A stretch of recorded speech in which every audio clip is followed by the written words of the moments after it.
Outsiders. Good morning and welcome to Outsiders, the show that is to woke virtue signalling, left-wing cowardice and moral relativism what diversity and inclusion picks are to getting the very best and most talented and qualified person to do a critical job.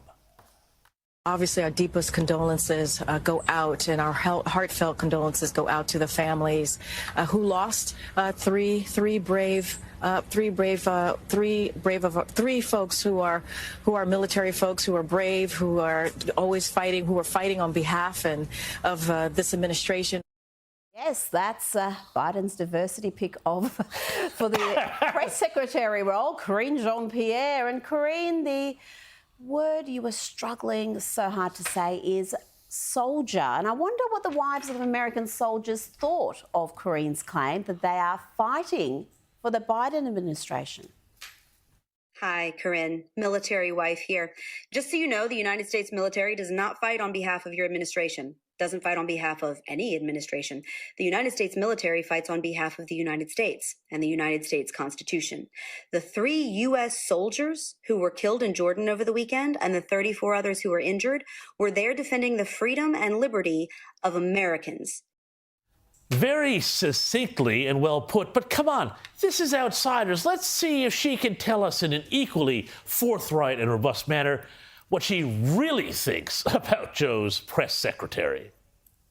This is what happens when you hire a black lesbian simply because she's a black lesbian and not because she's any good at her job. It should be illegal to be this incompetent. 3 U.S. soldiers are dead. And the most this woman has to offer is to mumble some incoherent sounds like a stroke victim.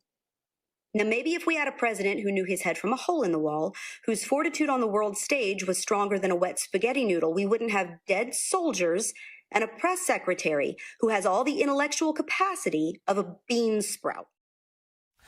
Yes, and maybe if we had a president who could tell the difference between Egypt and Mexico, James, we're going on into that later in the show. We've got a huge show lined up for you today, something very special. You do not want to miss 1 second of this. Shortly, we will be showing you exclusively never-seen-before footage of the October 9th Sydney pro-Palestinian rallies. It's a disgrace. But first, let's grab the latest Outsiders news. So Rita and James, it's been a big disastrous week for Joe Biden. James, we'll be covering this in more detail later, but quickly, James, just tell us the latest. Well, I mean, the latest, guys, is that I think that this is really the beginning of the end of the Biden presidency. You know, when he came out and said he was going to do a press conference and announcement to the nation on Friday night, everybody was thinking, this is it. This is where he finally says, after consulting with my wife, after consulting with my doctors, I've decided not to run again. So he would finish out his term, they'd figure out the Kamala problem, install somebody else as president or as a candidate. But that's not happening, at least not yet. And it seems like they are doubling down. And I'm going to go into this a bit later in the show. But this report that the special counsel came down with is absolutely damning about not only his memory, but his mental capacity. And it made the crazy decision to say, well, we're not going to charge him, not because he's not, suspected of being guilty of this stuff with the classified documents, but simply because we couldn't get a case up because he is simply a well-meaning, elderly, old man with memory problems. Yet, not competent to be charged, competent to be president of the United States. Tell me how that works, guys. Rita? It's astonishing because he is holding on for dear life. That press conference he gave was hostile. He was an angry old man shouting incoherently at times, mixing up Mexico and Egypt. And it just added to the evidence of the special prosecutor that there is something fundamentally wrong with this guy. He is not cognitively sound. And 2 further points on that. The whole thing about him mixing up Mexico and Egypt was made a huge deal of. But This happens all of the time. And earlier in the week, at 2 separate events, he said that he had met with Francois Mitterrand when he was president. Mitterrand died in '96. He said he'd met with Helmut Kohl, the West German chancellor, when he had been dead for years.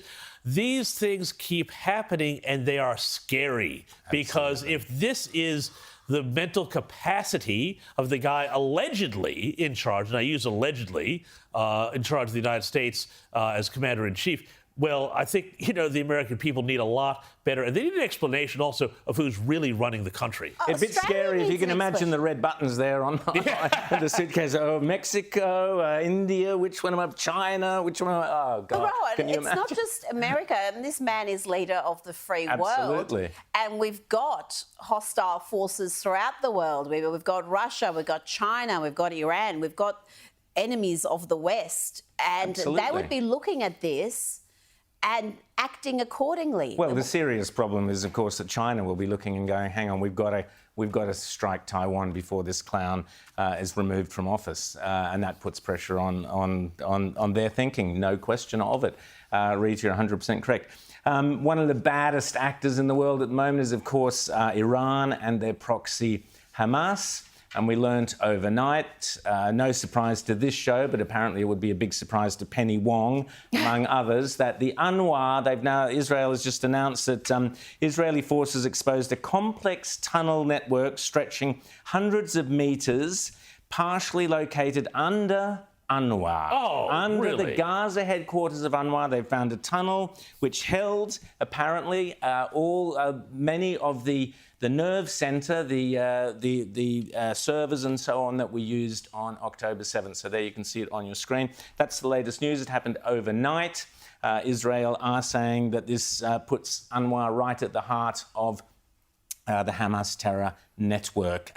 We've been saying that that's the case on this show for, about 5 or 6 years now, but apparently it's still not enough for Penny Wong to, she still wants to restore funding to UNRWA. Some awful stuff has happened this week.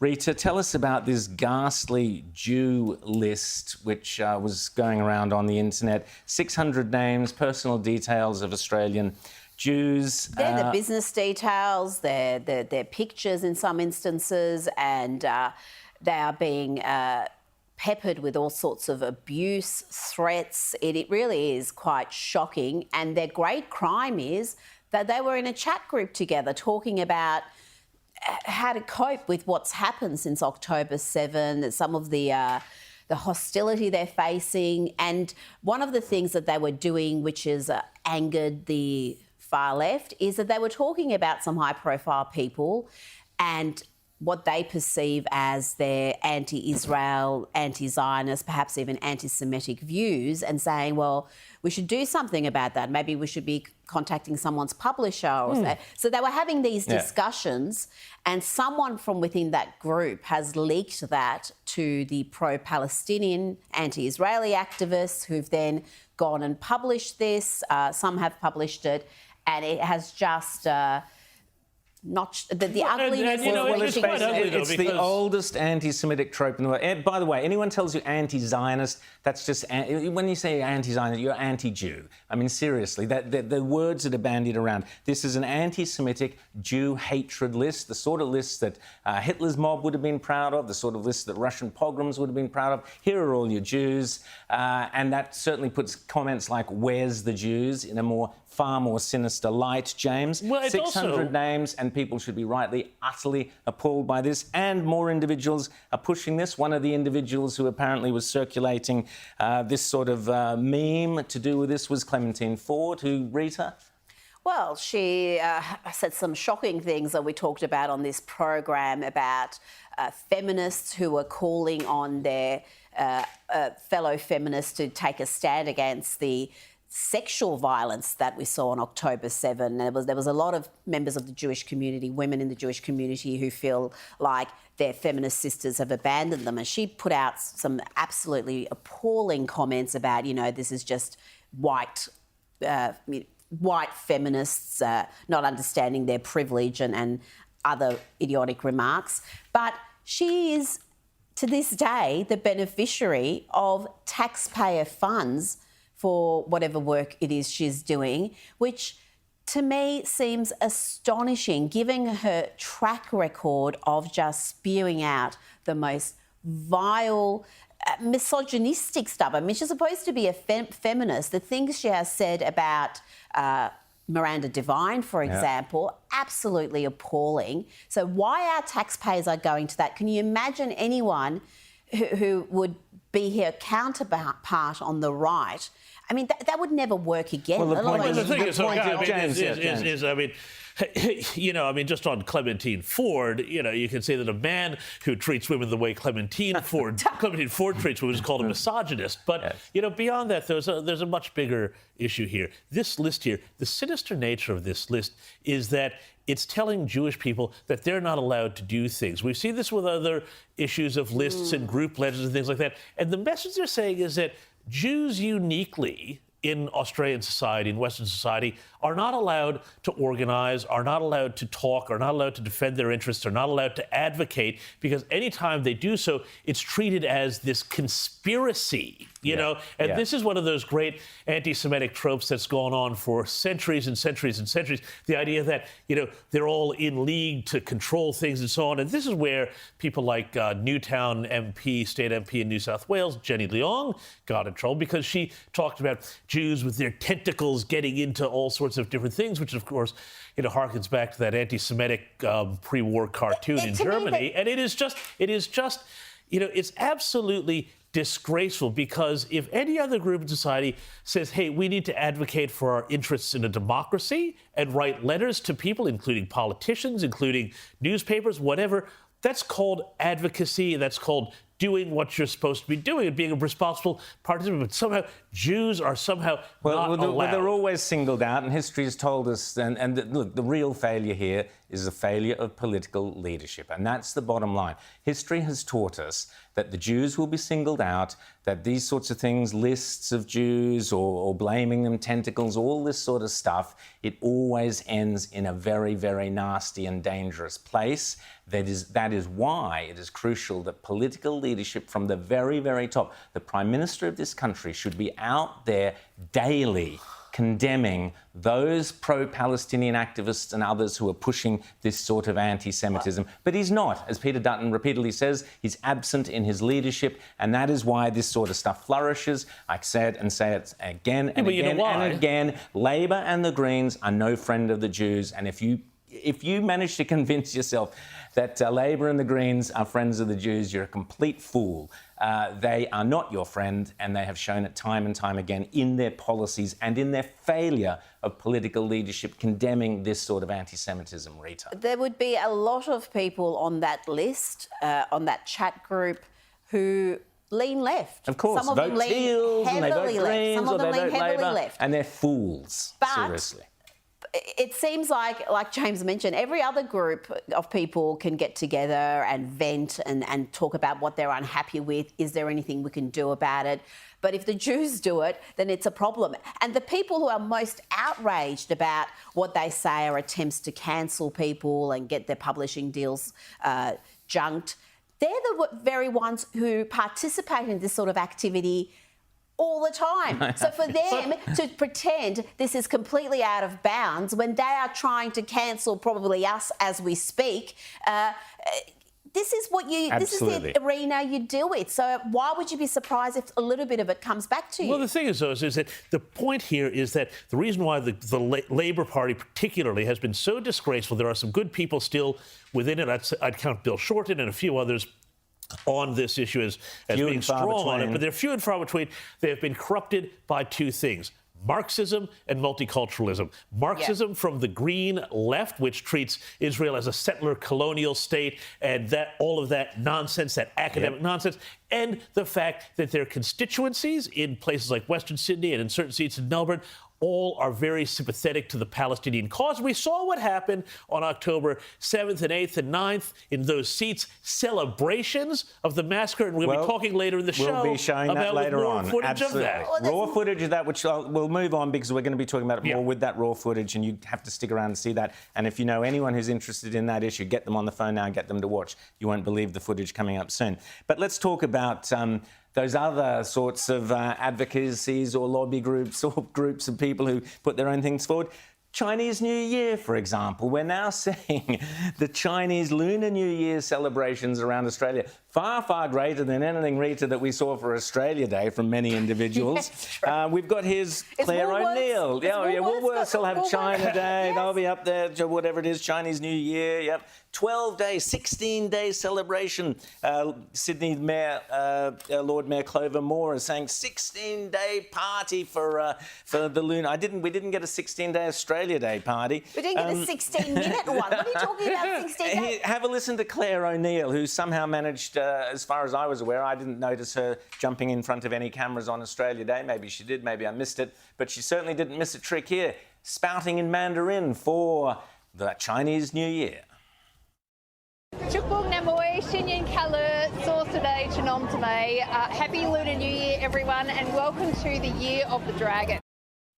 So happy. I'm thrilled for her and I'm glad she's celebrating it. But where was the equal celebration for Australia Day, Rita? Well, it's sorely missing. There's this self-loathing. We're supposed to be ashamed of our country, of our history. But China, which right now is committing ethnic genocide against the Uyghurs, which is guilty of all sorts of human rights abuses as we speak, which locks up our citizens and the death penalty for a man. Steals organs from prisoners. I mean, the list, I could be here all day telling you the litany of crimes that the Chinese Communist Party is committing as we speak. But there's no hesitation there. There's no hesitation about flying the Chinese flag, having the celebration. But Australia, this uniquely, up until recently, inclusive, tolerant country that we should all be enormously proud of, has to feel shame. Sorry, but I think I think it's important to do two things here. Number one, China wants us to call it Chinese New Year. It's Lunar New Year, and it's celebrated by Asian people across Asia. And we should not let Beijing own this holiday. That's the first thing. The other thing, too, is one of the things that's really disgraceful about not celebrating Australia Day so close to this is that so many of the people who are celebrating Lunar New Year, especially people from Vietnam, China, they came here because they wanted to escape China communist repression. They wanted to come to a free land. And yet we say, oh, no. We don't celebrate the land that you came from. I don't know any other country that beats itself up the way we do. And there was some polling done by this, on this, commissioned by The Guardian of all companies, which was hilarious because I think they were appalled by what their findings were. But they found that migrants are amongst the most patriotic Australians. They actually, when it came to Australia Day, were the most supportive, wanted to stay on January 26, and had very few had any sort of negative feelings towards it. So I think that's part of this campaign to try to paint Australia Day as inherently divisive and ugly. Yeah, but we've also got Marshall Langton popping up, Anthony Albanese. They've ignored the voice referendum, which we had last year. That's all being ignored, and they're going to press ahead anyway with their plans for various voices, lots of voices. Let's have lots of them. No, seriously, the people of Australia spoke in a referendum, and the government is just refusing to acknowledge it. But let's talk briefly about these right to disconnect laws, James. So this is the idea. I had my mate Michael, who runs a local cafe, said, I can't believe what they're doing now. So what Labor are up to now? They are basically making it illegal. You could go to jail if you're a boss who phones an employee to say, mate, we've got a problem here. It's a Saturday afternoon, mate. We've got to sort this out. The stock's run down or something's happened, whatever. And, you've phoned your employee during off hours. He or she has a right to disconnect. I mean, seriously, get out of our lives, Labor. Get out of our lives. No wonder this country is going backwards in terms of productivity when you keep on leaping in there, James, with all these crazy ideas. Industrial relations in this country is an absolute nightmare, and Tony Burke and this Labor government are making it worse. They're taking us back to the pre-Hawke, pre-Keating, pre-Howard reform era. They're making it harder and harder to employ people, to pay people, to deal with people, and creating all sorts of ways for any employee who wants to create trouble to take you to the Fair Work Commission. This whole thing about the right to disconnect, it entrenches an attitude where you're paid for the hours and not for the job. It is why innovation in this country and productivity, which is going to be the key to getting this country out of its malaise, interest rates down, inflation down, and wages up, is all being held back by idiocy, and I don't use that word lightly, the absolute idiocy of this government, which hates employers, and they particularly hate small and mid-sized businesses and self-owned business, which are less likely to be unionized because they can't control them and they don't get a cut of the vig. Yeah, exactly. Now, very quickly, before we've got a great guest coming up in a second, but just very quickly, Bob Katter was there at Parliament House trying to pay in the local cafe there with cash, and they would not accept cash. I keep warning you, folks, cash equals freedom. We lose our cash, we lose our freedom. There is no question of that. This is being challenged all around the world. We've got some very sinister forces at work trying to get rid of cash altogether. You lose cash, you lose your freedom. You see that the way they manipulated the Canadian truckers, for instance, during their protests, cancelled their bank accounts. Well, now you can't use cash at Parliament House. That is deeply, deeply worrying. Well done, Bob Katter, for bringing that to our attention. And people must stand up. It is legal tender. Do not let them get rid of it. Now, let's go to the shocking revelations that yet another inquiry into one of the most pressing issues of our time has been killed off, this time in South Australia. The treatment of gender dysphoria in young people has to be investigated. It was killed off by Peter Malinakis, the SA Premier. There was going to be an inquiry into it, a sensible inquiry. He killed it off. Shame on him. Let's discuss this now with Dr. Johanna Howe from the University of Adelaide. Johanna, great to see you. Welcome to Outsiders. You've been fighting and pushing and raising this issue of transgender, the abuse of children through whatever means, medical, psychological, whatever. Tell us your reaction when you learnt that the Premier had killed off the inquiry into transgenderism. Look, it's incredibly disappointing that he cancelled the inquiry on the basis that it would be too political. He said that it would get too political to have an inquiry into this issue. And he said that we should trust the so-called medical experts. But as anybody who has lived through the last 3 years knows, you can't trust the medical experts. I think we all groan when we hear those words because we know that the medical peak bodies in our country have been captured by radical activists trying to pursue their agenda. I mean, Peter Malinakis well knows that when South Australia was debating abortion up to birth in 2021, the then Attorney General Vicky Chapman stands up in the Parliament and says, we need to trust the medical experts who tell us that under her new laws, you can't kill a perfectly healthy 35-week-old baby. And yet the first 6 months of data is in with Peter Malinakis as Premier, and we can see that actually 8 healthy babies have been killed for a mental health reason. And we were told then to trust the medical experts. In the pandemic, we were told to trust the medical experts, but it's 2024. And all of us know that when they say trust the medical experts, they actually mean trust the activists who don't want us to think for ourselves and who just want to shut down us asking genuine questions. Rita. Just on what you just said about those 8 healthy babies and late-term abortion, how late are we talking there? Do you have that data? So we are talking, we do have data. So the Wellbeing Report from SA Health has shown that these babies are aged between 23 weeks and 40 weeks. And as your listeners would know, all of us know a baby that's been born premature who has survived. We know that about 28 weeks, you've got an 80 to 90% chance of survival. There was a Japanese study that came out last year that said that at 22 weeks, you've actually got an 82% chance of survival. So these are babies that can survive. They're perfectly healthy and they're being delivered stillborn instead of just being induced alive because of a mental health reason. And the medical experts that Vicky Chapman quoted in the Parliament said, you can't kill a 35-week-old healthy baby for a mental health reason. And this first 6 months of data are in, and it's just not true. So when the Premier shuts down an inquiry because it's going to get too political and we just need to trust these experts, well, I don't buy it.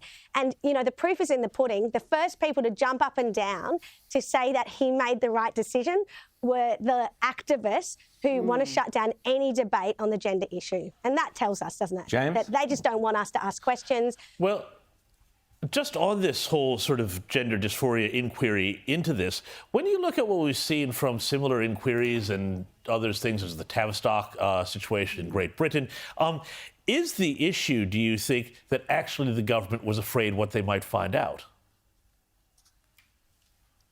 I absolutely think that when you have a parliamentary inquiry, you can't control it in the way that you can when you hand something to a bunch of so-called experts to do an investigation.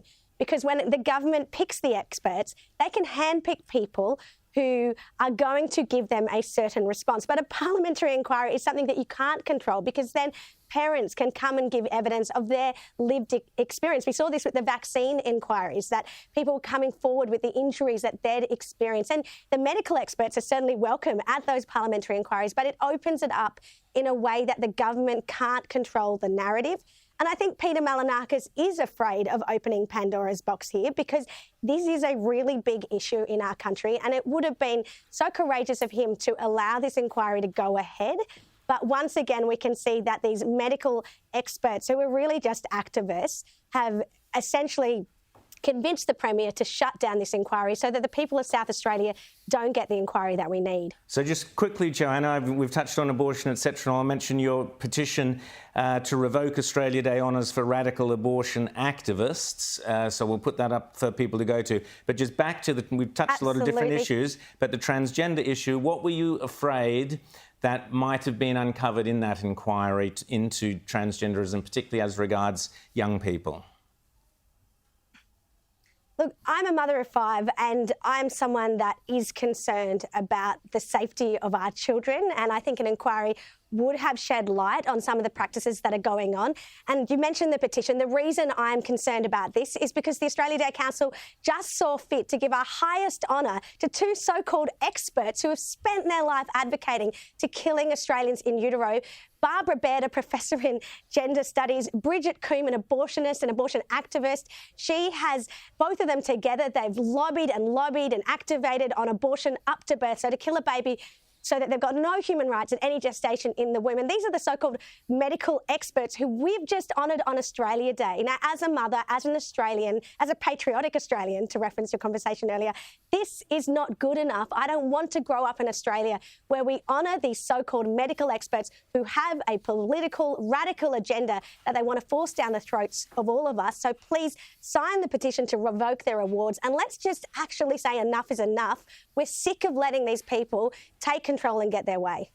Well, lots there. There you go. There's a thing on your screen, a QR code. Go for it. Sign that petition. Thank you so much, Dr. Johanna Howe, and great to speak to you from Adelaide. And as we said, that lots of issues there, abortion, but also the transgender issue, where that was the inquiry was disallowed by Peter Malinakis. It's Rita? incredible that we've just got this affirmation model uncritically accepted by the people who work in that field, when we've seen what's happened in the UK, we've seen what's happened in Scandinavia, we've seen what's happened in parts of the US where this has been investigated and found to be so deeply flawed and dangerous. And we're not even having the investigation. We're not even talking about changing policies here. We're just saying, let's have a look at what's happened in this country, what has been the impact on these kids.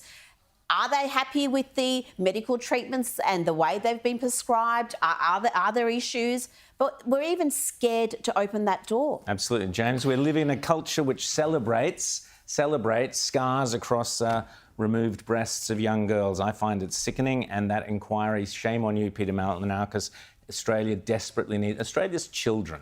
But you know what we are seeing, though. People to look into this. But you know what we are seeing too, and this is the same thing. This happens with Australia over and over again. You know, we're seeing how, you know, on energy we're shifting back finally. But, you know, like the rest of the world has realized that this affirmation model, that you always go along with this, is actually quite destructive, and that many of the times you just simply don't go down that road, and it's much, much safer. And it gets resolved. But we've got to say, it's not just Labor in South Australia. No. Twice in the last 12 months, this issue has come up in the upper house, in the federal parliament. And both times it's been voted down. Both times, again, it was going to be an inquiry, just an investigation. Alex Antics was behind one. And there were 5 Liberal MPs, to their great shame, who voted against it, who voted with the Greens and Labor. Disgraceful. So this is a bigger issue Peter Dutton, than Labor. before the next election, we must have a commitment that you will look into this stuff and put an end to the abuse of children in this country. Coming up, lots more in a tick. We've got some amazing footage of October 9th coming up. You won't believe it. Make your blood boil. And Rita's reality check in a tick. You're watching Outsiders with your host, the cognitively sound Rowan Dean, James, mental state of willfulness, Morrow. And I'm Rita Panahi from The Rita Panahi Show, which will be on your TV screens 11 p.m. Monday to Thursdays. Yes. Hey, congratulations, Pierce Rita. is out, Panahi's in. Panahi's in. Well done, Rita. Thank Congratulations. 11 o'clock, 4 nights a week. Coming up soon, Don't miss it. We'll look at why Rowan Atkinson has been blamed for a drop in EV sales. But first, do you ever wonder how simpletons get elected and re-elected? Why so many Australians seem to be clueless about what's happening in their own country? Why so many of our representatives and leaders are mediocre duds? Well, could it be that we're getting the politicians we deserve? Today we're in Richmond asking Melburnians the very tough question, who is the current Premier of Victoria? Who is the current Premier of Victoria? Damn it, she's a lady and she has blonde hair and I can see her, but no, I don't. Laura? Close enough. Okay, who? Jacinta. Jacinta. Oh. Albert Albanese. Who is the current Premier of Victoria? Mate, I've been in Europe for a bit and travelling, no idea. What's he? I know, because of over COVID times. I don't know. Who is it? Is it someone Guy? Who is the current Premier of Victoria? No idea. Woman. Good on you, mate. No clue. Jacinta Allen. You're the only one who's got it today. Oh, thanks very much. You want a car? See you, mate. No idea, lad, sorry. I can't remember. No, all good. Dan Andrews. That was comic Ash Williams in the greeny heartland of Richmond, home to a heroin injecting room placed right next to a primary school. Not just heroin, you can shoot up anything you want there, including ice. And it's also the headquarters of Yarra Council, the first Greens-dominated council in Australia. It's all making sense now. City of Yarra is where they fly the aromantic flag every year in Richmond, Fitzroy and Collingwood in solidarity with people who are not romantic. I wish I was joking. As a councillor explained, Yarra flies the aromantic flag in recognition of Aromantic Spectrum Awareness Week, acknowledging those who experience no romantic attraction. Yes, the city of Yarra includes what is considered by many the wokest suburb in Australia, Fitzroy, where the feral left have become so hateful and hostile that members of the Jewish community are fleeing. As reported in Friday's Herald Sun, Jewish residents of the inner north, including Fitzroy, are packing up their lives and moving south due to anti-Semitic attacks on local families and businesses. One resident told the paper he was fed up with daily reminders that he and his family were unwelcome and unwanted and had begun fearing for their safety. Every Jewish-owned business here is being attacked, either online or in person. Stickers of the Star of David, intimidation of staff, boycotting, he said. These suburbs pride themselves on diversity but can't cater for Jews.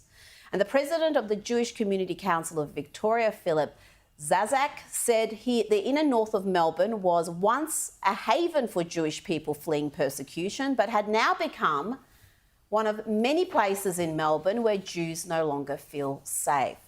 So that's the hard left, Greens-dominated inner north for you, where Jews don't feel safe and are leaving their homes and businesses, but where those who are not sufficiently romantic are considered an oppressed minority group who need to have their own flag and week of recognition. So tolerant, so kind, so utterly demented. And talking about demented, before we bring in our next guest, let's check in with arguably the most powerful woman in the world, the woman one geriatric heartbeat away from the presidency, Kamala Harris, who is lashing out incoherently at Special Counsel Robert Hur. So the way that the president's demeanor in that report was characterized could not be more wrong on the facts and clearly politically motivated, gratuitous. Politically motivated, gratuitous. He was appointed by your Attorney General, Merrick Garland, the man who Barack Obama nominated for the Supreme Court. And if you're disputing the prosecutor's findings and recommendations, then you are saying President Biden should be charged. Because you can't have it both ways. Pick a lane, sister. Great stuff, Rita. Well, we can now bring you never-before-seen footage and perspective on the Opera House pro-Palestine protests of October the 9th. Remember, this was only hours after the horrific events of October 7th and before Israel had begun any military activity against Gaza. The footage will be part of a soon-to-be-released documentary and fundraising effort called Where's the Jews? Joining us from the team working on the documentary is Daniel Lukowitz. Daniel, great to see you here back on Outsiders. I'm sorry it's in such a ghastly kind of time in history. But tell us what we're about to see on the footage. This is going to shock viewers. If you watched a small section of this footage, you'd think it was a protest in Gaza. But this was not Gaza, this was in Sydney. This was at the Sydney Opera House. And there's been a lot of talk about this rally, what was said, what wasn't said. But when you actually look at what was said here, you're going to realise that we have a problem right here in this country. And as viewers watch this preview, I want them to remember the context of this, which is that this isn't a protest against Israel responding in Gaza. This happened and was organised within hours of the greatest massacre of Jews since the Holocaust. So this was not a protest against the IDF or against Israel. This was a celebration of Hamas, and it's something that every Australian needs to see. And remember the context of the police effectively saying that there wasn't much that they could do, either before, during or after what you're about to see. Well, this was a celebration of mass murder, as Daniel points out. This footage has not been seen before. We're going to screen it now. It's the shorter version of Daniel's longer documentary, but it's 2 minutes. This was Sydney. This is your Sydney. Steps of the Opera House and Town Hall on October 9th. Off we go.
So basically, we support Hamas and Hezbollah. I love Hamas and Hezbollah.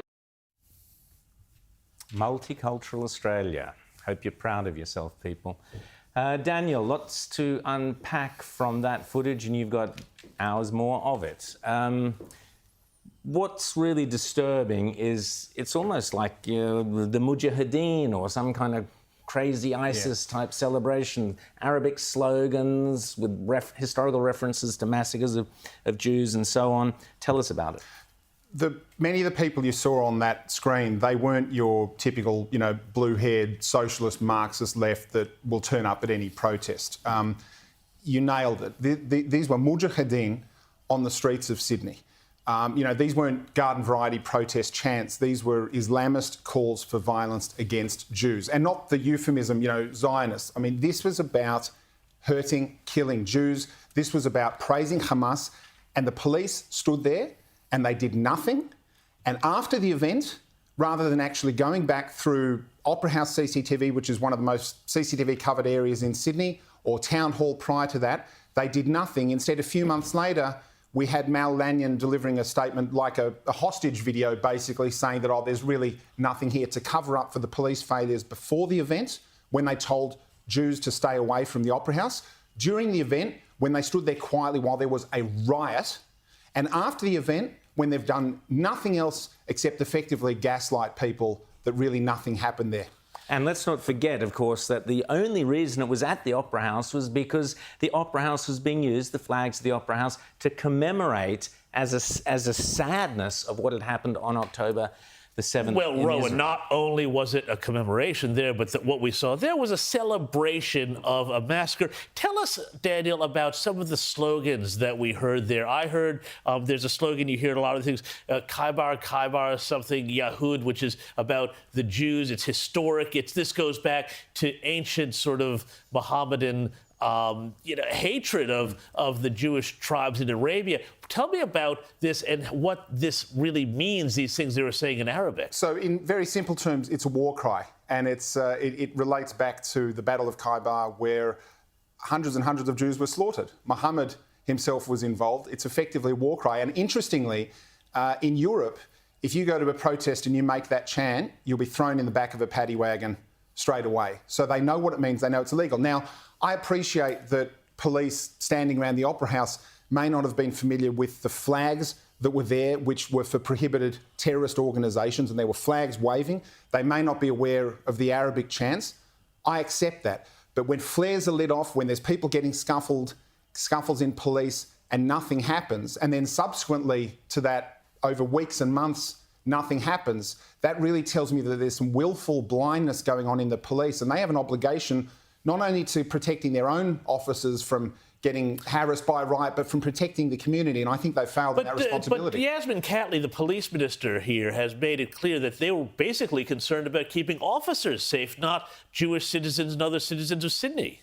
Well, a few days ago on Australia Day, the police sent the actual riot squad to North Sydney to arrest a group of Nazis who were on a train headed into the city. Now, I'm no fan of Nazis, but they'd literally done nothing, and they sent the actual riot squad there. Whereas when you have an actual riot happening at the Sydney Opera House, you have police saying, well, we don't want to make trouble. I'm sorry, these are people for whom the police should be making trouble, and instead they just beat a tactical withdrawal, did nothing about it, and they've handed a message to these people saying, you own the streets, you can say what you want, you can do what you want, and the victims of that are going to be the Jews first and every other Australian second. But this isn't isolated, this two-tier policing we have seen, throughout COVID. We saw it with the Black Lives Matter protests.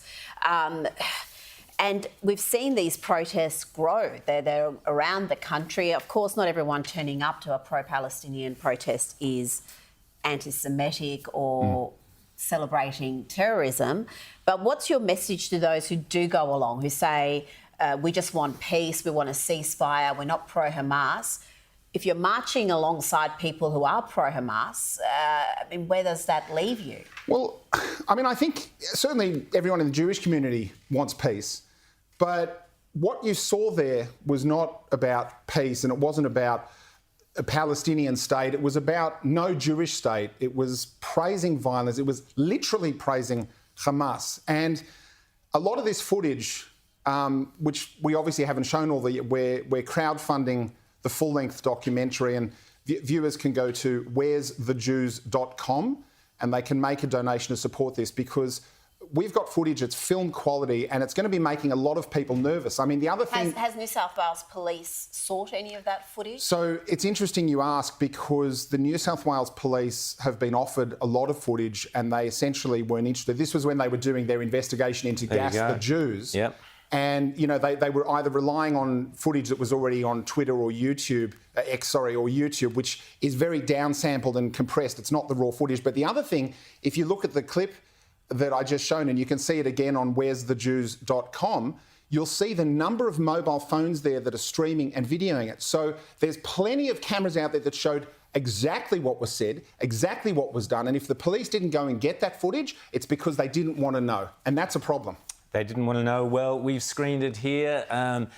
This story is a national, global shame on Australia. It's a stain on us, a shame on the New South Wales police, shame on all our politicians who haven't spoken out against that appalling behaviour there. And as I said at the beginning, well done, Multicultural Australia.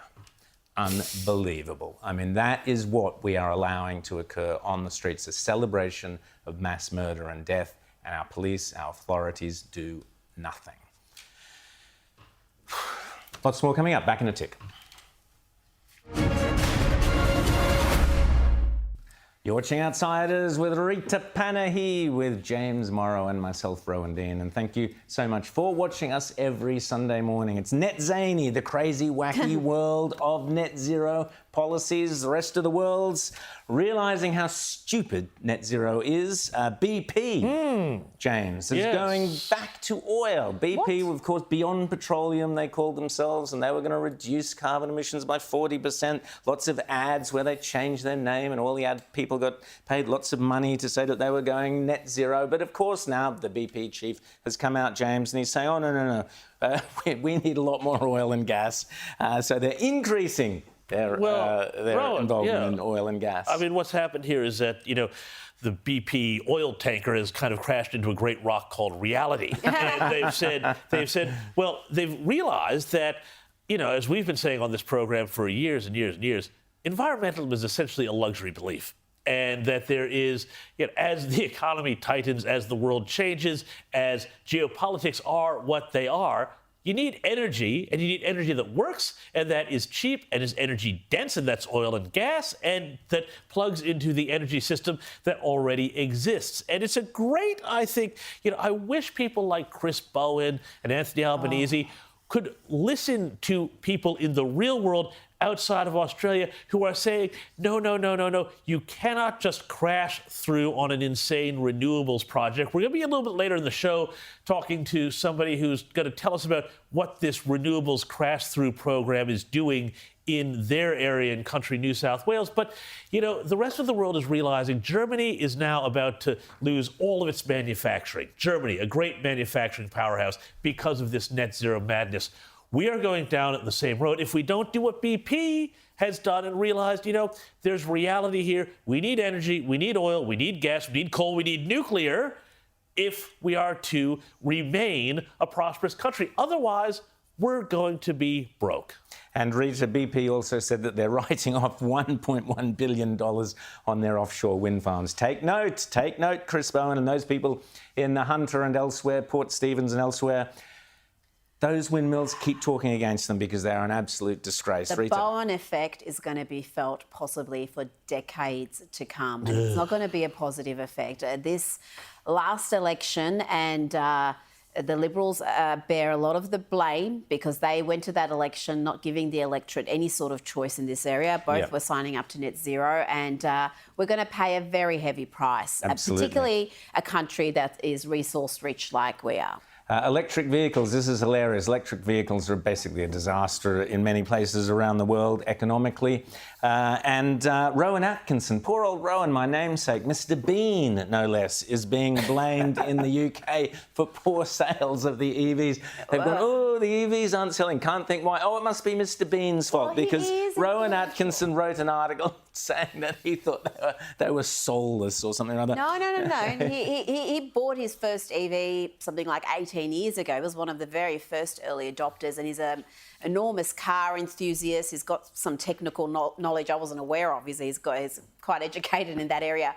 And he was just saying, we're not there yet. The technology isn't there. Perhaps if you live in a just drive in the city, and Well, you've got I'm going to digress because the technology is there, Rita, to power electric vehicles. In France, let's have a look at a French e-van, a police e-van, no less. We've got the footage here. This is a police e-van, and as you can see, there's the plug-in, and the plug goes to a diesel generator in the front, where normally the engine would be. So there you go, Rita. You can power an electric vehicle with diesel fuel, the best way. And just to make this story even sweeter, Rowan Atkinson wrote that piece in The Guardian. Ooh. So The Guardian, instrumental in reducing EV sales in the UK. Thank you, The Guardian. And also look all around the world, particularly in Europe, where there has been years of net zero type policies, renewable policies, etc., etc. The farmers are revolting. Those people who bring us the food that we rely to live on. Now the British farmers have joined the protest. These, be really, really clear, these are anti-climate change protests. They are anti, not the climate, but anti-government policies about climate change. All across Europe, more and more tractors joining in because they can see where net zero is going, and this is literally a revolution across Europe. And we are sitting here in Australia going, oh no, let's do the same thing. You know, completely insane. Keir Starmer, the opposition leader there in Britain, he's had to roll back his green plan. So just realise, folks, Australia is out there on a limb with a ridiculous government and a ridiculous minister pushing this stuff where the rest of the world, Rita and James, are saying, no thanks, we won't be, we need to move on from net zero. It doesn't work. Lots more coming up in a tick. See you in a second. Hello, you're watching Outsiders with Rita under the razor wire, Panahi, James jumping the queue, Morrow, and myself, Rowan, crossing the Rio Grande Dean.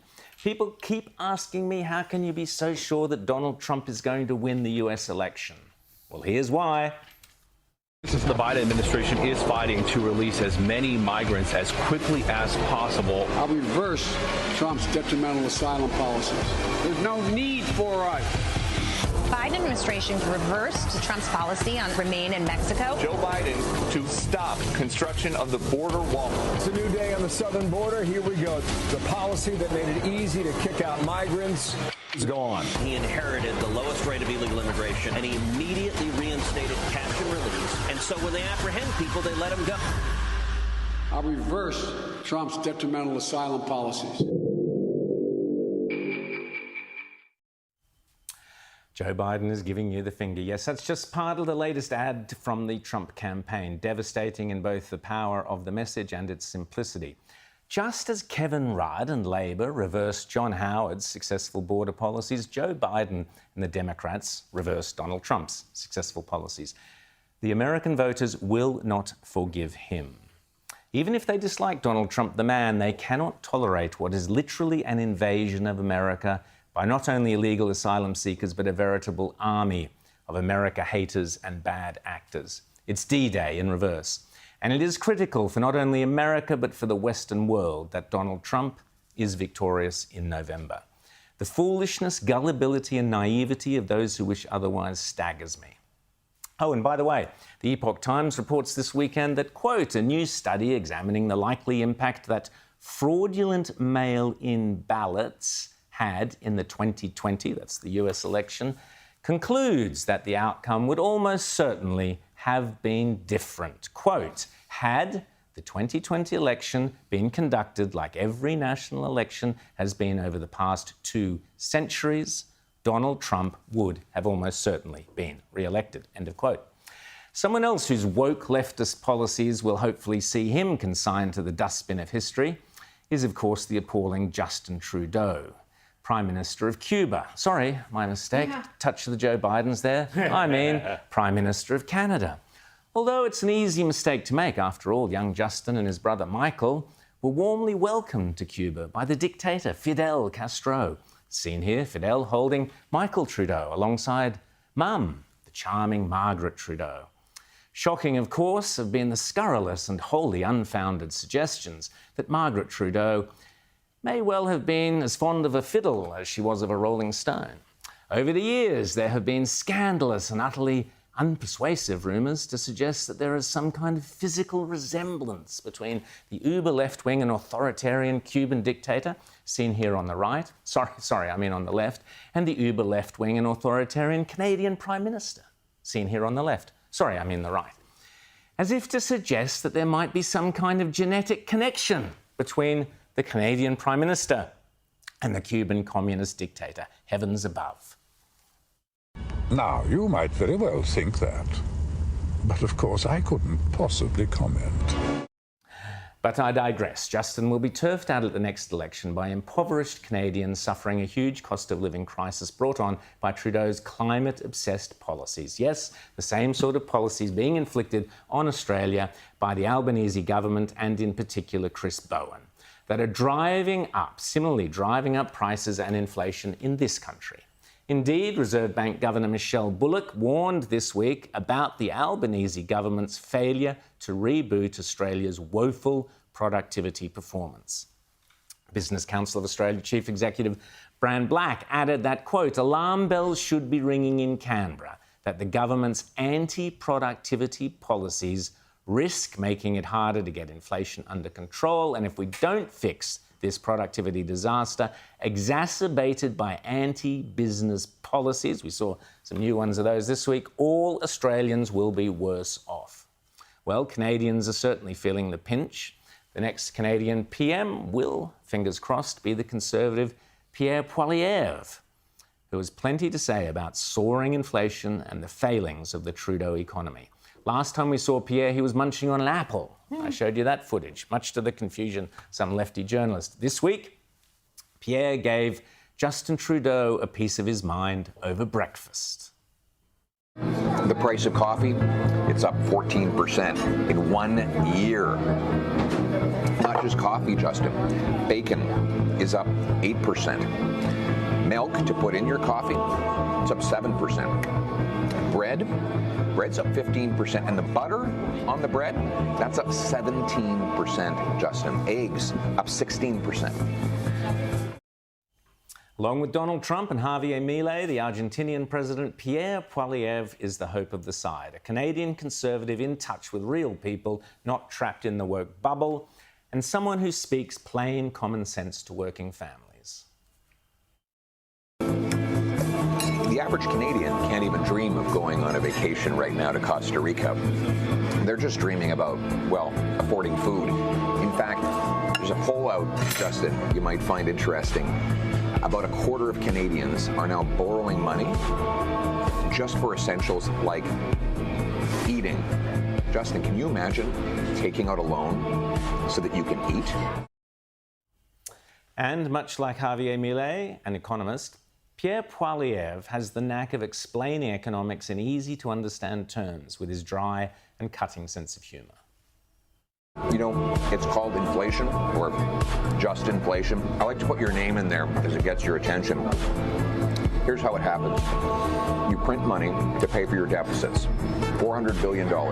You increase the money supply in our economy by about 20% in 2 years. More money chasing fewer goods, that equals higher prices. Here in Australia, we are already seeing similar jumps in grocery prices, up in some instances by as much as 16%, according to the Australian Bureau of Statistics. In August in Adelaide, statewide food relief organisation Foodbank South Australia reported a 57% jump in the number of families seeking support. Quote, cost of living has gone out of control completely, said their CEO, James Chapman. That'll be down to the policies of Mr Chalmers, Mr Albanese, Mr Bowen in particular, and Mr Burke. Bloated government spending and no idea how to rein it in. You lot will be the ruin of us. Speaking of Javier Milei, who is already drastically reducing the size of the bloated Argentinian bureaucracy and economy, literally by dismantling bureaucracies like the Ministry for Women. He popped up this week in Jerusalem at the Wailing Wall, having just announced that he will move the Argentinian embassy to Jerusalem. What a mensch, as they say. In Australia, of course, the hope of the Conservative side of politics is Peter Dutton. Anthony Albanese's Labor government is the most dangerous and divisive government this country has ever seen, in my opinion. Last year, Albanese put the entire nation through the mental anguish of the Voice debate, creating a chasm between the minority of woke, virtue-signalling lefty Australians and the rest, the mainstream clear majority of conservative, mainstream, everyday, normal Australians. And Albanese didn't get the message. He's still at it. He's determined to divide this nation along racist and racial lines. It wasn't a vote against reconciliation. It was a vote against a particular model, and some of that was about the way that that was demonstrated to the public, of course, a considerable fear campaign about what was a non-binding advisory committee. But we accept the outcome, and we continue to look for other ways to achieve the same result. So this is the Albanese Labor approach. The people vote clearly against your mad woke agenda and you just plough on regardless. We are a democracy in name only, apparently. Penny Wong, of course, in a similar vein, is desperate to resume Australian funding of the globally disgraced organisation UNRWA, the United Nations Relief and Works Agency, that I've spoken about here on this show for many years. Although Penny Wong acknowledges the allegations made against UNRWA, she seemed dismissive of the fears and concerns of Israelis and Jews everywhere. She prattled on the ABC about how she, quote, has sought further evidence that UN, United Nations aid staff, were involved in the Hamas terror attacks of October 7th, admitting she does not yet have all the evidence to hand, blah, blah, blah. Well, Penny, now you do.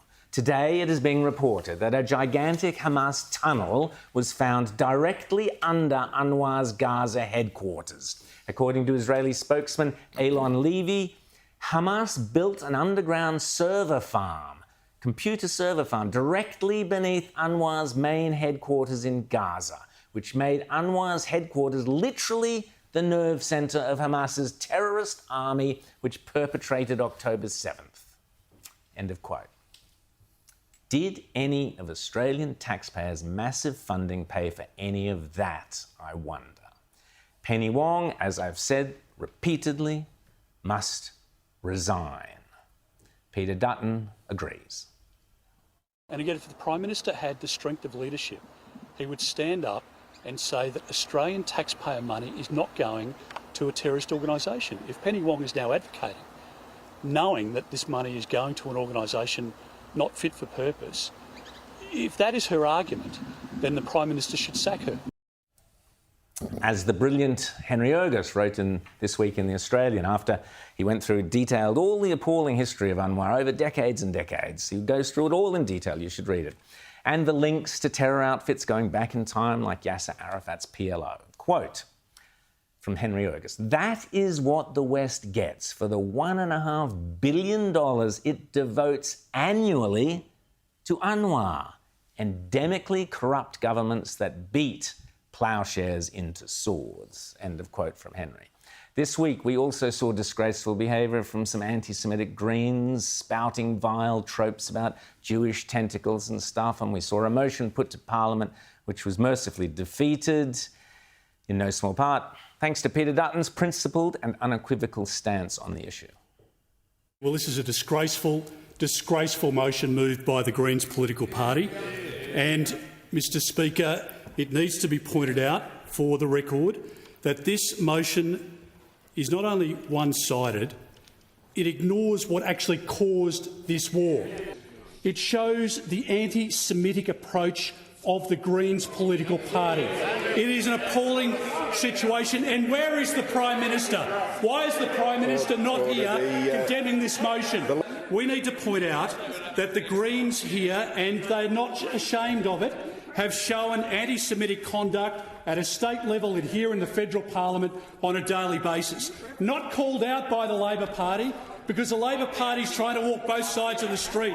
Well, I can assure the Australian public, Mr Deputy Speaker, that our coalition will stand shoulder to shoulder with people of the Jewish community in this country. A world in which strong common sense conservatives are in power will be a much safer and much more prosperous world for us all. It is in the interests of every Australian to ensure that the Albanese government is defeated comprehensively at the next election. The alternative, 3 more years of this leftist betrayal of our common interests and values, does not bear thinking about. And just briefly, we've had lots of great feedback about the appearance last Sunday on the show of a very impressive young woman, Freya Leach. I promise you we'll get her back again, but let me remind you why she was on.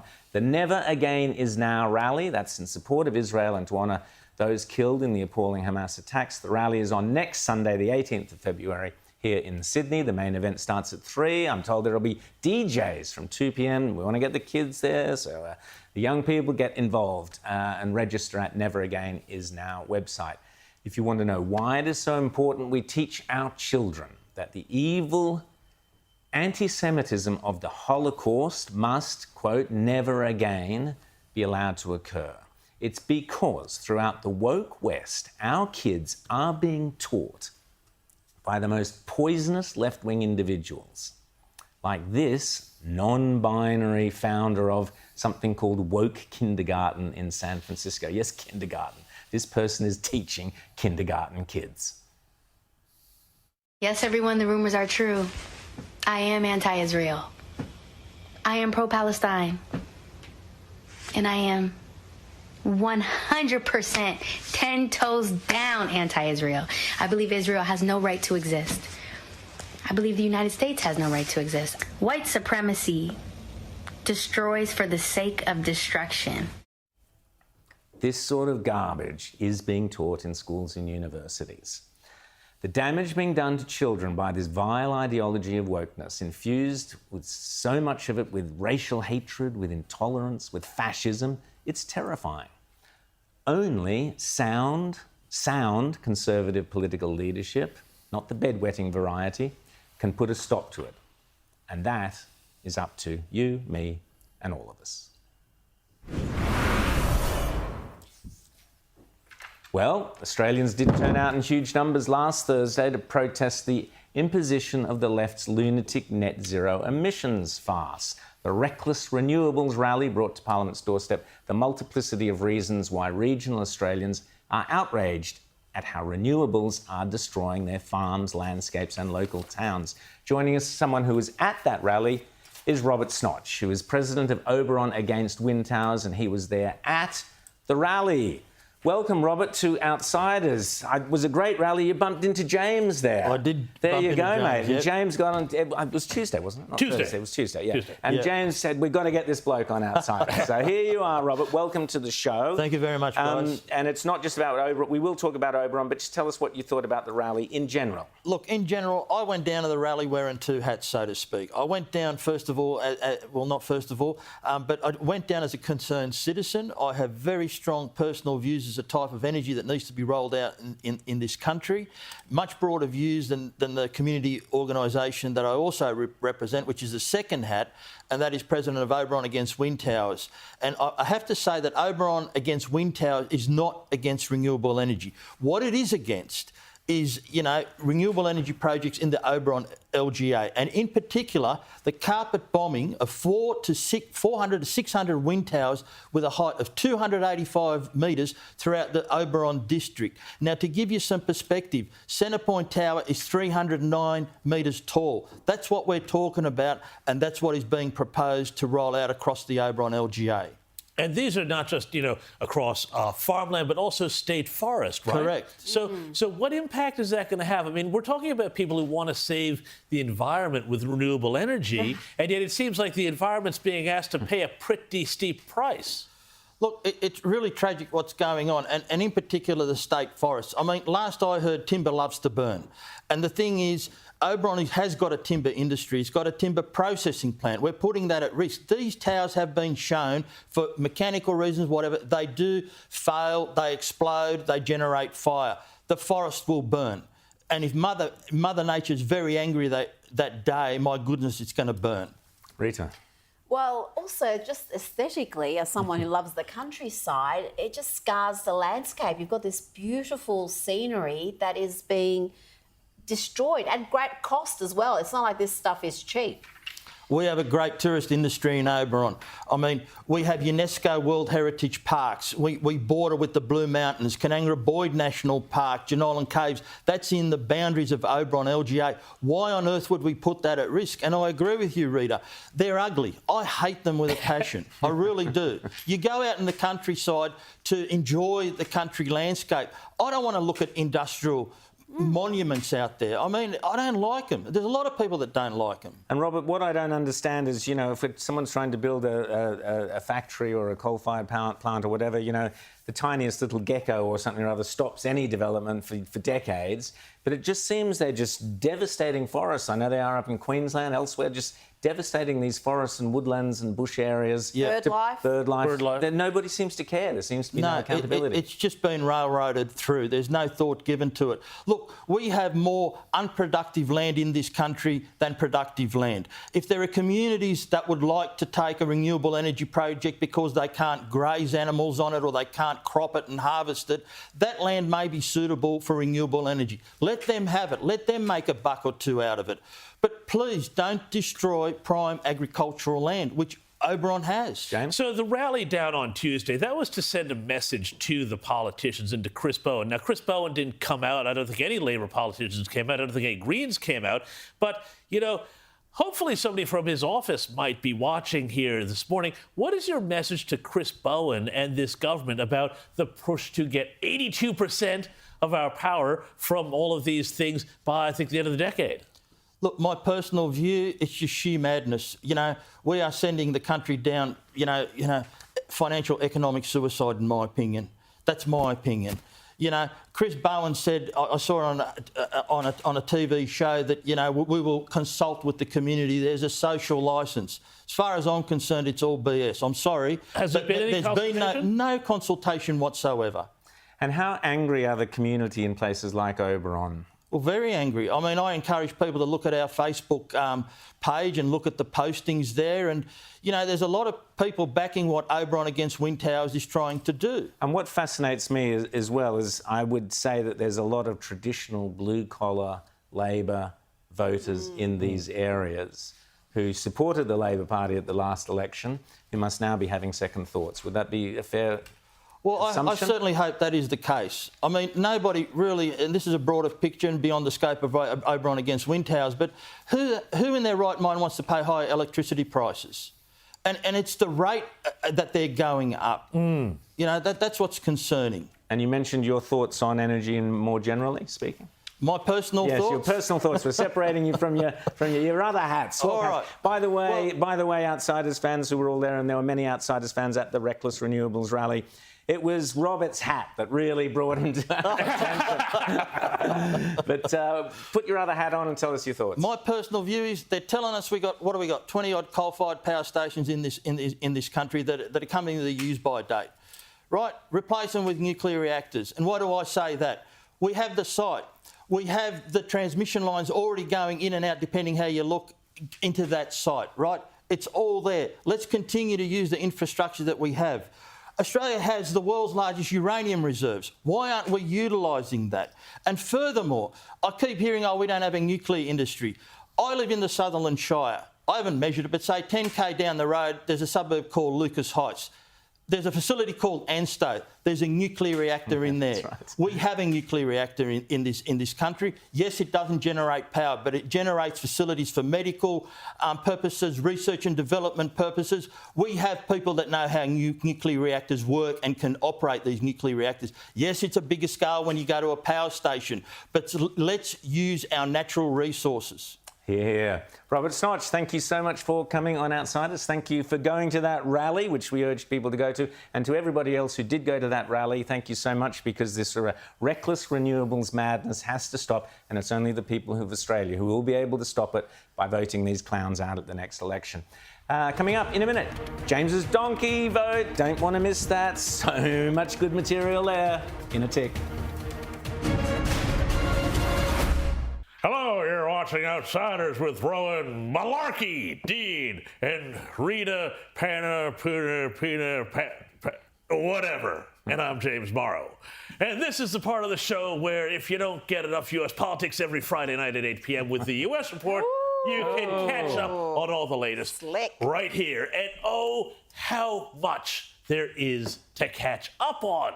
Because this week, the world was treated to news of a new legal strategy that you can use to get out of pretty much any crime, even a serious federal matter like leaving boxes of classified material all over your house where anyone, even your drug-addicted, hooker-bagging fail son, might be able to find them.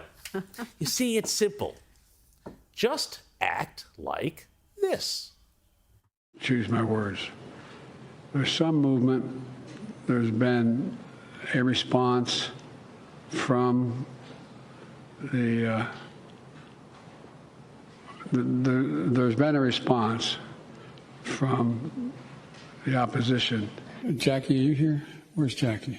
I didn't think she was going to be here to help make this a reality. I know I'm the most pro-union, anyway. Mr. President, we love you. We love you. Why are you riding a bike? Is it because of petrol prices? Or? Oh! And Corn Pop was a bad dude. And he ran a bunch of bad boys. And I did.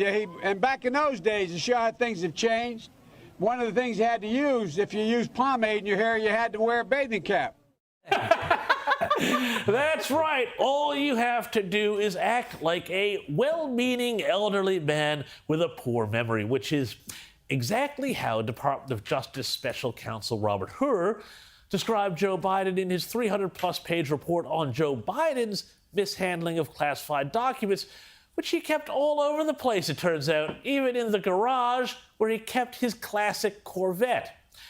You see, according to her, Biden may very well have known what he was doing, but because of his various memory problems, as well as his cognitive issues, plus his general demeanor, well, Hur thought that there was no way that they could actually bring a successful prosecution. In other words, Biden got a get-out-of-jail-free card simply for being Joe, which I guess means next time you get pulled over for speeding or audited by the tax authorities or caught with something you shouldn't have, don't ask for a lawyer, just sniff their hair. And maybe for good measure, use the old Creepy Joe whisper and say, I didn't do it. Now, all jokes aside, and of course, this is not legal advice, so don't come crying to me when you get locked up, this is really grim because Joe Biden, we are told, is simultaneously too addled to prosecute, but also entirely compos mentis enough to run the country. And insanely, when he decided against what I can only presume was the advice of every White House employer from the chief of staff down to the janitor, he managed to prove Hur's point, or at least half of it. Because he didn't seem amiable at all at his press conference on Friday. In fact, he got downright shouty. But he still managed to make a number of gaffes, including mixing up Egypt with Mexico. As you know, initially, the president of Mexico, Sisi, did not want to open up the gate to allow humanitarian material to get in. Man, I don't know about you, but I could sure go for a hummus enchilada right now. But anyway, I guess that's an easy sort of mistake to make. I mean, both countries have pyramids, after all. Now, the White House is running for cover on this whole thing, as you can imagine, and the Wall Street Journal has reported that the White House is full of panic, fury, and blame after the whole debacle of the last few days. And even CNN, this is, by the way, how bad it's getting, CNN is doing fact-checking, finding that Biden lied at least 3 times during that disastrous speech and press conference. Just not true, John. This report from the special counsel includes photos. Those photos include shots of a box just sitting in President Biden's Delaware garage. The special counsel described it as a badly damaged box sitting amid household detritus. So there was some material that was in cabinets, locked or lockable, as the president said, but all of it certainly not. And that open, unsealed, damaged box included, according to the special counsel, highly sensitive, top secret material about the war in Afghanistan. Oh. So, serious stuff there, and tellingly, the White House has also gone the full George Orwell, not for the first or, I fear, the last time. And guess what they've done? They've disappeared the disastrous post-report press conference from their own YouTube channel. Wow. And I have to admit, even I felt almost, not really, but almost a little bit sorry for poor old Karine Jean-Pierre, sent out there to clean up this mess. Have a look at this. If the special counsel says President Biden's got significant limitations on his memory, then who is helping him run the country? The President of the United States runs the country. The Commander-in-Chief runs the country. Yeah, sorry, I take it back. Check this out. Let me reach out to the President's doctor. Answer the question, Karine. Come on. Anyway, again, a political comedy. As political comedy, this is gold. But as real life, this is terrifying. Because, again, while Vladimir Putin was giving Tucker Carlson 1,200 years of Russian history, Joe Biden was getting angry because he was being kept from his ice cream. Don't think that Putin and Xi and the Ayatollahs and the North Koreans and everybody else are not watching this farce and thinking, how far can they play their hands while Joe Biden is still in office? Fantastic. Thanks, James. Well, while the White House is in damage control, following that damning report, as James was saying, the well-meaning elderly man with the poor memory, that's Joe Biden, and all these woes are piling up. What does it mean for, of course, Donald Trump? Well, I'm delighted to say that joining us now for the first time here on Outsiders is a former advisor to both the Bush and Trump administrations, Christian Whitten. Christian, great to have you here finally on Outsiders. We've been planning this get-together for a while, so it's great to have you with us this morning. Great to be here. Thank you. So what does all the shenanigans of the memory and the mixing Egypt and Mexico up and the border problems, what does this mean for Donald Trump where we stand today? Well, I think it certainly helps Trump. Trump, of course, is himself no spring chicken, but by any fair comparison has tremendous stamina and mental acuity compared to President Biden. And it's sad. It's not good for the United States and its allies, for the president, as Karine says, the president and the commander-in-chief, clearly beyond a state of minimum faculties necessary for this job. I mean, this is someone who might have to make a split-second decision about the use of nuclear weapons. Hopefully it never comes to that. But this is someone who does actually make decisions, real decisions, about the use of lethal military force around the world, about the economy, things that are very important, and is simply incapable of doing so. This is frankly looking more and more like elder abuse. I can't believe his family hasn't stood up and said, listen, it's time to just cap it at one term. The Democrats, the window is closing. Really, January should have been the time for Biden to say, and one term was enough. He's going to step aside. The Democrats do have some capabilities to swap someone, but that window is narrowing unless they want to take it to a very messy convention. What does this mean for Donald Trump's legal woes? If he is found guilty for the documents he took, and given he was president, he could have declassified them, which Joe, as vice president, couldn't.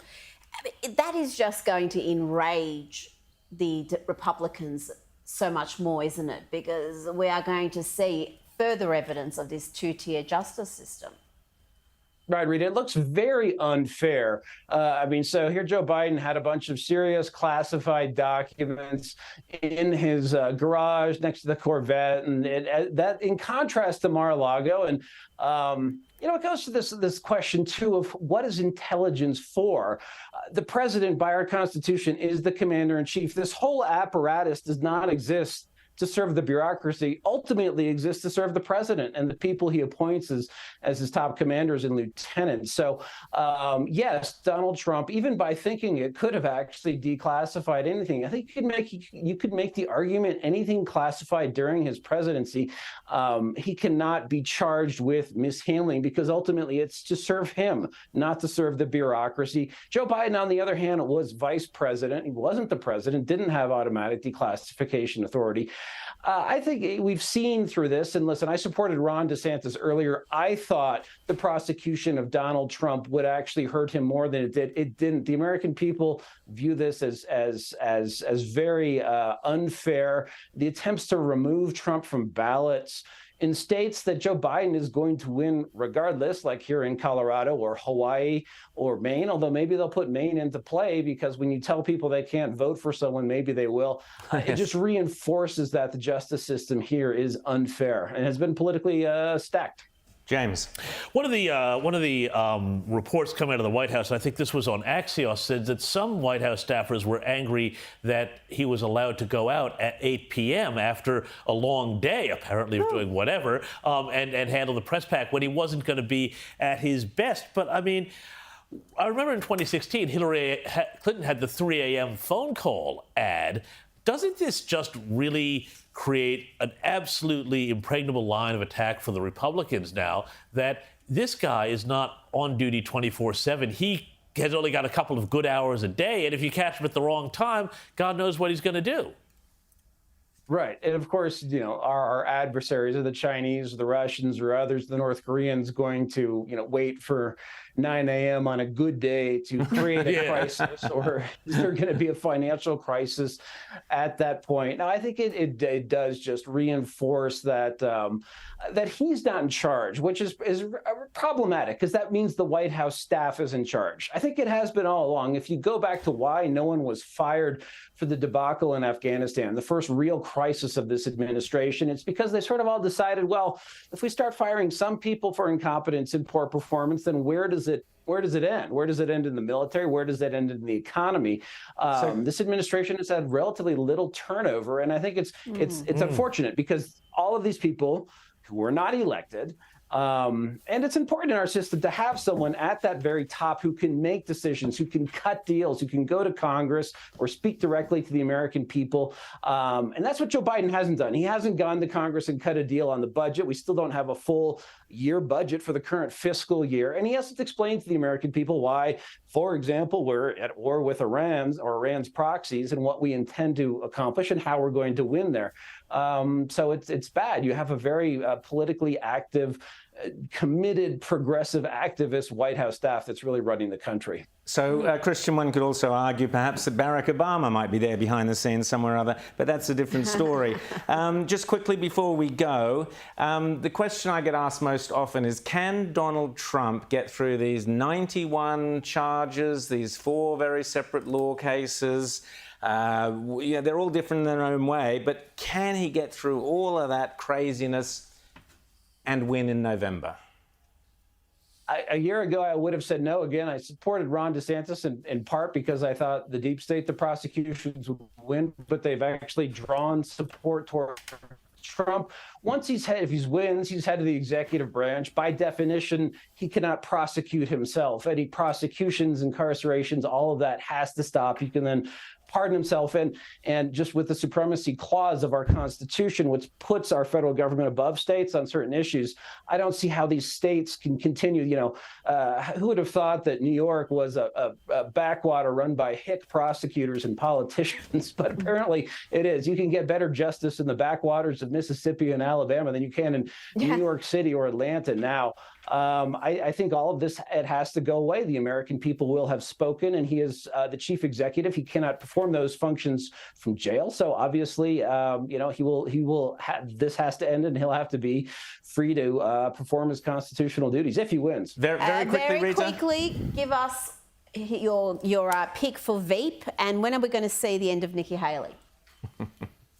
I think Haley, I don't understand why she's still in the race. If she's going to stick around to be humiliated in her own state. I think the president really is comfortable and likes Ben Carson. It's unclear who he's going to choose. I don't think he chooses Carson just because he's a black man. I think he actually really likes the guy. So you'll see someone like that.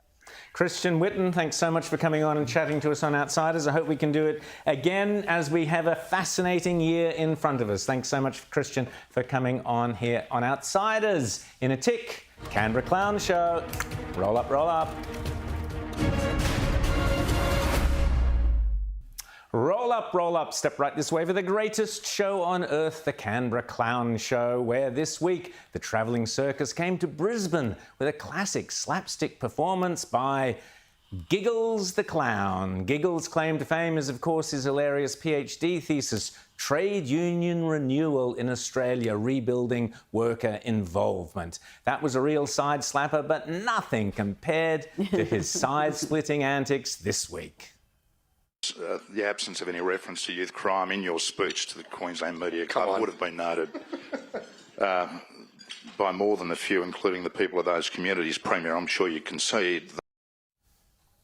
Hilarious, Giggles. Not to be outdone, the trade union circus continued this week with a classic vaudeville performance by Burko, the industrial clown, who, according to respected business leaders, successfully managed to wreak mayhem and chaos on Australian businesses by dragging Australia's industrial relations all the way back into the 1970s. Under Burko's new laws, bosses could face jail if they phone their employees at home on the weekend in breach of an order from the Fair Work Commission. What a clown show. Great circus acts rely often on just one word to get their laughs. Watch out for Katie the Clown at the end of this clip, responding to serious allegations by Jane Hume of prime ministerial doctoring. That transcript to that Insiders program the day before has in fact been doctored, and I should say it no longer says all, it just says we released Treasury documents. We have reported that back to Insiders, who confirmed that the Prime Minister did say we released all Treasury documents when I spoke at the National Press Club 10 days ago. And as of this morning, the Prime Minister's transcript on his own website remains doctored. Minister, do you have anything that you would like to say about that? No. No, that's it. No, what a circus. And speaking as we were of union clowns, who can forget Greg Combet? He's the clown on the right, former secretary of the Australian Council of Trade Unions. Can't get more unions-y than that. Here he is with former Prime Minister Julia Gillard when the two of them were busy plotting together to stop this clown, Kevin Rudd, from taking over the Labor caucus for a second time. Yes, Julia was plotting to sacrifice herself in favour of Greg. Anything to stop Kevin Rudd, and who can blame her? Here's Greg performing his sensational 2010 mime act, What a Carbon Tax Means for You. Hey! But that's just one of the highlights of Greg's impressive circus career. He also managed a major backflip, according to the ABC no less, when he was mopping up the pink bats mess left by Kevin Rudd's favourite performing song and dance man, Peter Garrett. Who can ever forget the way the Midnight Oil frontman described the pink bats disaster which he was in charge of as a very successful program? Even the ABC had trouble swallowing that line. We're seeing a relatively small number of complaints in the system, given the scale of the system, about 0.5% of complaints given the totality of the system. It has been a very successful program. It has delivered. It has also been a killer, and that is the problem you're facing now. Indeed, but just because those clowns were all voted out of office, it didn't mean Greg Combet was done with clambering his way up Labor's greasy pole. Next stop on the Labor gravy train for Mr Combet was head of Industry Super Australia, where he decided that everyday Aussies like you and me should not be allowed to access our own money, our super. Mr Combet warned of the craziness that would unfold if Australians were given more flexibility to access their super early. Thanks, Greg. But, you know, it's our money. But what, it turns out, Greg really wanted was to invest that money in Labor's National Reconstruction Fund instead. But you can't keep a good gymnast down. And next thing, Greg Combet was appointed to the National COVID-19 Coordination Committee, where he provided strategic and policy advice. You can see some of it up there on the screen for the Morrison government on COVID during the first 5 months of the pandemic, which looked something like, well, anyway, if you can figure that out. But let's be honest, being one of those responsible for Australia's initial COVID response is probably not something you really want on your CV, I suspect. So for his next act, Chris Bowen, everybody's favourite climate change clown, appointed Greg Combet to the Net Zero Agency and Advisory Board, where his job was to oversee the transition of our once highly productive national economy to, drumroll, net zero emissions. Uh-oh, I'm starting to get a little nervous here. And from there, it was a simple leap last fortnight to the announcement that Greg Combet will replace Peter Costello, one of our greatest treasurers, as the new head of our future fund. That's the gigantic multi-squillion-dollar piggy bank set up by Peter Costello during the Howard years to invest our money for our futures and our children. Peter Costello has done a sensational job, and the fund is now worth a fortune. That's your fortune and your kids' fortune. But nope, now the man who is passionate about spending taxpayer money on behalf of climate change is in charge of the Australian $212 billion Futures Fund. What could possibly go wrong? As Peter Credlin wrote this week, the move towards a green leftist corporatist state is set to be turbocharged with the Albanese government's recent announcement that former ACTU boss and Labor Minister Greg Combet would succeed Peter Costello as chair of the Future Fund. Greg Combet, as the new chairman of the Future Fund, now has his paws inside the biggest cookie jar Australians have ever known. No wonder he's smiling. What would Abba say?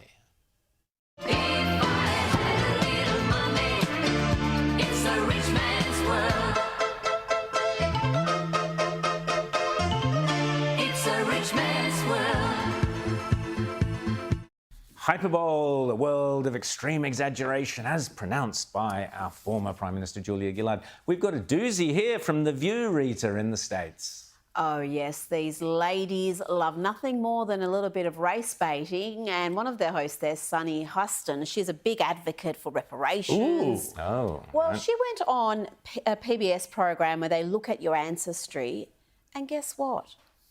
Her ancestors were slave owners. She owned Africans. She had slave-owning ancestors from Spain who owned Africans. So if anyone should be paying reparations, it's our girl Sunny. Let's have a look. Wow. I'm a little bit in shock. I just always thought of myself as Puerto Rican, you know, half Puerto Rican. I didn't think I was. My family was originally from Spain and slaveholders. Yeah. I guess it's a fact of life that this is how some people made their living, on the backs of others. Hey, up, Sonny! Come on, get the checkbook out. I want to see a great big. You would be making millions of dollars on The View, which I can't comprehend how that happens, the economics of it, but you would be. Write out a big check to Black Lives Matter and all of that. But I'll tell you what also, guys, this is what happens. This is so funny. I love these sorts of stories because this is what happens. You live by identity politics and racial politics, and you wind up getting But they never do. They never pay the price. Anyway, let's look at this. It was hilarious on The View because they brought this up. And she's getting a bit of heat. And Whoopi Goldberg went into bat for her, saying, no, you cannot question her black credentials. Have a look. No, they should give some of her. She should give part of her paycheck to Whoopi Goldberg. Exactly. Reparations. Sorry, it's only fair. Now, who remembers the pop star and actress from Neighbours, Holly Valance? She went to the UK and had a pop singing career. This is one of her songs. Sparks fly when we are together. You can't deny the facts of life. You don't have to act like a star. Train moves in the back of your car. So that's Holly singing about the facts of life. Well, it seems the facts of life and reality has caught up with Holly. She attended the Popular Conservatism Conference in the UK this week and was interviewed. Everyone everyone starts off as a lefty and then wakes up at some point after you start either making money, working, trying to run a business, trying to buy a home, and then realise what crap ideas they all are. And then you go to the right. But we're just putting all these restrictions on normal people who are just trying to go about their business and get to work, pick up their children from school, go to the supermarket. It's just insanity. It's like smashing your head up against a wall every day. Fantastic, Holly. We need more people like Holly out there. James, you've got to bonds. Oh, God, here we go. Boy. Go woke, go broke. Here we go. Will bonds ever learn, James? Well, I think they're kind of serial repeat offenders on this here. Have a look at their latest ad campaign there. Now, no. I think this is one of those sort of cases where the picture, why is he wearing a unfortunately, bra? speaks for itself. What's the point? I don't know why he's wearing a bra. What's the point of a bra on a male chest? Because a bra actually serves a purpose. It's not just there. Well, underwear serves a purpose too. I mean, I don't want to get into sort of the physics of this, but But if you're a woman looking to buy yourself a bra, they don't learn. We've seen this with Rip Curl just most recently. Yeah. They apologised. They got rid of all of this because the backlash was so enormous.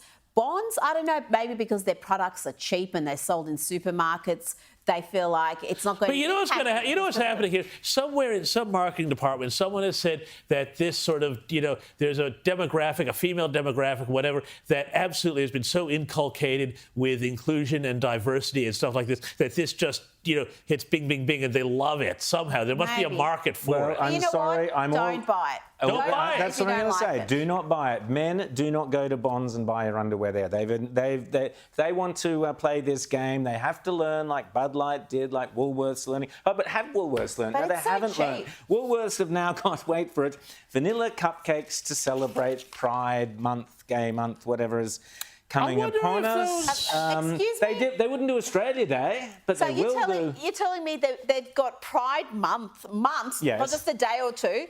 We've got Chinese New Year, Lunar New Year. Lunar New Year. And But I wonder though. pretty much the only celebration they will not acknowledge is Australia Day, our national holiday. Yep, You know, that's an right. interesting question would be. If you don't like it, don't spend your money there. An interesting question would be, Rita and Rowan, would be to go and see, I bet those things are all over in the eastern suburbs, Woolworths and things like that. Be interesting to take a drive out west. I wonder if they're selling the Pride cupcakes out in, say, Bankstown, Yeah, places I'd be like very that. I'd be surprised. very That'd be interested very to good know point. what the marketing department is doing. And we might have to get some of these for Yeah. next week and try them. That's it for Outsiders till next Sunday 9 a.m.